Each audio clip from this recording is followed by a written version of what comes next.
Secretariat പടിക്കൽ നിരാഹാരമിരിക്കുന്ന LP. School teachers ഉദ്യോഗാർത്ഥികളോടുള്ള സർക്കാർ അവഗണനയിൽ പ്രതിഷേധം ശക്തമാണ്.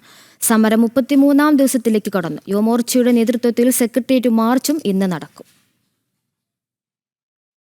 സെക്രട്ടേറിയറ്റിന് മുന്നിൽ എൽ.പി.എസ്.ടി ഉദ്യോഗാർത്ഥികൾ നടത്തുന്ന അനിശ്ചിതകാല സമരം 34-ാം ദിവസത്തിലേക്ക് കടന്നിട്ടും സർക്കാർ അനുകൂല നടപടി സ്വീകരിക്കാത്തതിൽ പ്രതിഷേധം ശക്തമാകുന്നു.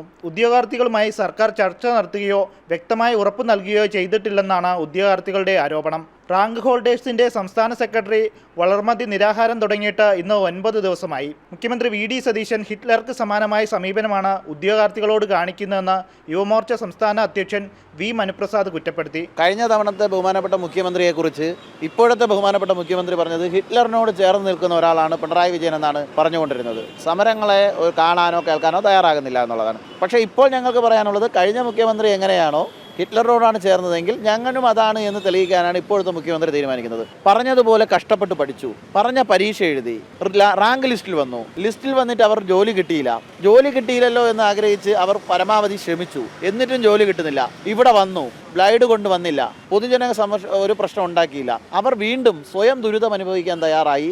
ഇവിടെ പട്ടിണി, ഭക്ഷണം ഉപയോഗിച്ച് കിടക്കാൻ തീരുമാനിച്ചു. മിനിമം ഒരു ഗവൺമെൻറ്റിൻ്റെ ബാധ്യതയാണ്, നിങ്ങൾ വരൂ, നിങ്ങൾ പറയുന്നത് ഞങ്ങൾ കേൾക്കാം. എങ്ങനെ ക്ഷണിച്ച് വിളിക്കണം, എവരെപ്പോഴെങ്കിലും വിളിച്ചിട്ടൊന്ന് കാണണമെന്ന് പറയുമ്പോൾ പോയിട്ട് ദൂരെ നിന്ന് കണ്ടുവിടുക എന്നുള്ളതല്ല.